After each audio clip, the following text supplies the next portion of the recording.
Hey everyone, welcome back to my channel. তোমাদের সাথে next দিন পুরীর ব্লগ শেয়ার করছি। তো এখন সকালবেলা, অনেক সকাল, মানে তখন প্রায় 8:30 বাজে। আমাদের কাছে ওটাই অনেক সকাল, কারণ আমরা বাড়িতে সাধারণত 11টায় ঘুম থেকে উঠে থাকি, বাট মেয়ে স্কুল থাকলে সেদিনকে আমাকে তাড়াতাড়ি উঠতে হয়। তো এখন বেশ সকালবেলায় আমার মেয়ে ঘুম থেকে উঠে গেছে, চোখগুলো দেখেই বুঝে যাচ্ছ। তো এখন আমরা রেডি হচ্ছি, হয়ে ব্রেকফাস্ট করতে যাব। তো এখন তার জন্য আর অবস্থাটা দেখো শুধু ঘরের। তো এখন ব্রেকফাস্ট করার জন্য বেরোচ্ছি। আজকে আর ব্রেকফাস্ট কিনে আনিনি, যেহেতু মেয়ে উঠে গেছে ঘুম থেকে, তো সেই জন্য আর ব্রেকফাস্ট কিনে আনিনি। আমরা ভাবছি দোকানে গিয়েই ব্রেকফাস্ট করব। ওই দোকানের মধ্যে বসে মানে গরম গরম নিয়ে খাওয়ার একটা আলাদাই মজা। তো আমরা এখন ব্রেকফাস্ট করতে যাচ্ছি, আর আমার মেয়ে একা একা এগোচ্ছে। এগিয়ে ও নিজে নিজেই লিফটের ওই বাটন প্রেস করবে। মানে এখনকার বাচ্চারা জানি না এত অ্যাডভান্স কী করে হয়, আমরা তো বলদা ছিলাম, যাকে বলে বোকা শোকা। তো সেই আর কি বলবো এখনকার বাচ্চাদের। আর এ হচ্ছে জনি। তো জনি এখন ঘুরে বেড়াচ্ছে, তো আমরা এখন বেরিয়ে যাচ্ছি। আর এই দোকানটাতে, মানে যে দোকানটায় আমরা এখন খেতে যাচ্ছি, এটা এখন খেতে যাচ্ছি সেটা নয়, মানে আমি 2017 সালেও আমার বাবার সাথে গিয়ে আমি ওই দোকানেই খেয়েছি, এখনও খাচ্ছি, এখন 2026। তো এর আগেও যতবার গেছি আমি এই দোকানেই খেয়েছি।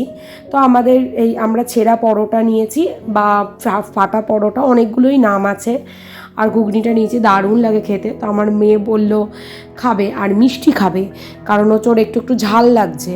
আর আমার হাজব্যান্ড নিয়েছে, এটা হচ্ছে সাউথ ইন্ডিয়ান খাবার, বাট ও সাম্বারটা নেয়নি, ও বাড়াটার সাথে ইয়েটা নিয়েছে, তোমার ওটাকে কি বলে, তরকারিটা, যেটা আর কি আমরা ছেঁড়া পরোটা দিয়ে খাচ্ছিলাম, ওই তরকারিটা দিয়ে খেয়েছে। একবার ট্রাই করে দেখো, জাস্ট ইয়াম্মি লাগে। মানে সাউথ ইন্ডিয়ান এরকম বড়ার সাথে তরকারি, মানে আমাদের যেমন তরকারি হয় ওই তরকারি। তারপরে আমরা বাড়ি ফিরছি, বাড়ি ফেরার পথে দেখলাম অরুণ আইসক্রিম, একদম আমাদের বিনায়ক হোটেলের পাশেই যে দোকানটা, সেখানেই অরুণ আইসক্রিম পাওয়া যায়।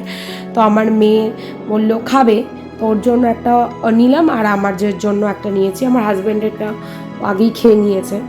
তো আমাদের দুজনেরটা আর একটা ভিম লিকুইড নিয়েছি, কারণ হচ্ছে আমার মেয়ের যে বটল নিয়ে গেছিলাম, তো ও এখনও বটলে খায়, মুখটা অনেকটাই কাটা থাকে, তো পিডিয়াশিওর খায় ওটাতে।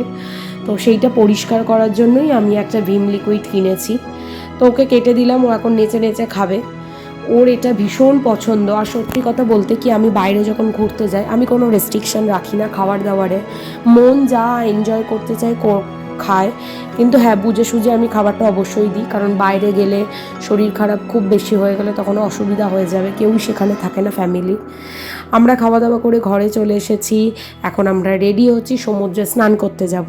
আর আজকে কি জানো, আজ আমাদের অ্যানিভার্সারি, 26 ফেব্রুয়ারি। তো আমাদের আজকে অ্যানিভার্সারি, সকালবেলাটা শুরু হচ্ছে ভীষণ মজা করে। তো এখন আমরা যাচ্ছি বিচে, স্নান করব। স্নান করে আর আমাদের প্ল্যানিং আছে সন্ধেবেলা একটা স্কুটি রেন্টে নেব, নিয়ে আমরা ঘুরবো, এটা আমাদের একটা প্ল্যানিং আছে, জানি না কি হবে। তো এখন আমি ছাতা নিয়ে গেছিলাম, আমার কেন জানি না মনে হচ্ছিল ছাতার জন্য হয়তো একটু ট্যানটা বাঁচতে পারে, বা ট্যান তো বাঁচানো অসম্ভব, তাও ছাতাটা বাচ্চা নিয়ে গেছি, সেই জন্য আমি ছাতাটা অবশ্যই ক্যারি করেছি। তো আমরা এখন সমুদ্রে এসে গেছি, ভীষণ এনজয় করছি। আর আমাদের এই 26 ফেব্রুয়ারি এই অ্যানিভার্সারিটা আমাদের 6th অ্যানিভার্সারি, তো আমরা ভীষণ এনজয় করছি।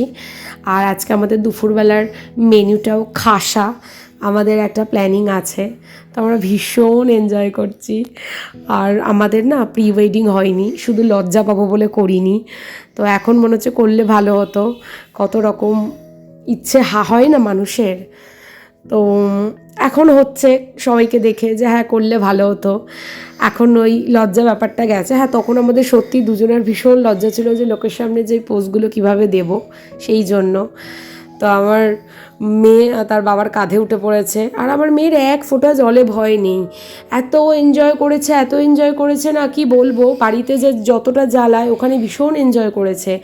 আর ওর বাবার ভীষণ ভয় জলে, কিন্তু ওর এক ফোঁটা ভয় নেই। আর সবথেকে ভালো লাগে কি, আমি যখন অনেকটা জলে যাচ্ছি, আমি একটু অনেকটা জলের দিকে যাচ্ছি একদম ওই পিছনের দিকটা, তখন আমাকে ডাকছে, মা তুমি যেও না যেও না, তুমি এসো। এটা বেশ ভালো লাগছিল।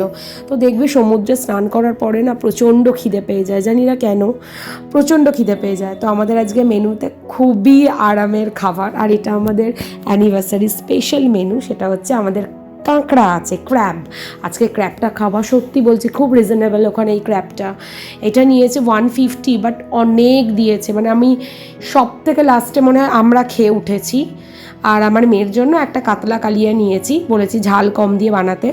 তো ওকে মাছটা দেবো, মাছের ভেতরটা অতটা ঝাল হয় না তো ভেতর থেকে। আর এই যে ডালের মধ্যে লেবু চিপে কারা খেতে ভালোবাসো বলো, আমার মেয়ে ভীষণ ভালোবাসে ওইটা। কিন্তু তার মধ্যে হয় না, ভগবান যে প্ল্যানিং করে সেটার ওপরে কোনো কিছু নয়। এই ভাত খেতে খেতে তিনি শশা খেয়েছেন। আমার মেয়ের এক ফোঁটা শশা সহ্য হয় না, জানি না কেন। শশা খাওয়ার সাথে সাথেই সেটা বেরিয়ে যায়। আর সেদিনকে না ফুলকপি আলু তরকারিটা আর যে একটা চচ্চড়ি করেছিল, ওয়াও হয়েছে সত্যি। প্রত্যেকটা খাবার খুবই টেস্টি হয়েছে। এটা আমরা সেদিনকে হোটেলেই খেয়েছি, আমরা আর বাইরে কোথাও খেতে যাইনি। আমরা যে হোটেলেই ছিলাম সেই হোটেলেই খেয়েছি। তো আমার মাম্মামকে খাওয়াচ্ছি, আর মাম্মাম খেলো, কিন্তু এই শশাটা খাওয়ার জন্য যেটা খেয়েছিল সেখানে সব বমি করে দিল। দেন আমি আবার খাওয়া থামিয়ে সেখানকার বমিটা পরিষ্কার করলাম। দেন ওকে শুধু সাদা ভাত আলু ভাজা দিয়ে খাইয়ে তারপরে আমার পাঁপড় পুরো নেতিয়ে গেছে, লাস্টে আমি খেলাম। মানে আমার যে কত লেট হয়েছে, প্রায় 4টে বেজে গেছে। তো আমরা ডিসাইড করলাম আর এই মুহূর্তে এখন আর বেরোবো না। তো এখন 4টে বেজে গেছে, গিয়ে একটা ভাত ঘুম দেবো, কারণ সত্যি আর ভাল লাগছিল না। বমিটা করে দিয়েছে, তার মধ্যে খুব বিরক্ত লাগছিল। তো সত্যি এই হোটেলের খাবার দাবার প্রচণ্ড ভালো। তো আমরা এখন চাটনি পাঁপড়টা আমি খেয়ে, আমার বর আর ও বেরিয়ে গেছে বাইরেটায় খেলছে। আর ওই জনি যে কুকুরটা আছে, ডগিটা, ওর সাথে খেলছিল। ও ধরে না, কিন্তু মানে বেশ দূর থেকে খেলতে পছন্দ করে, ভালোবাসে, কিন্তু ওর একটু অ্যালার্জির কারণেও ধরতে পারে না।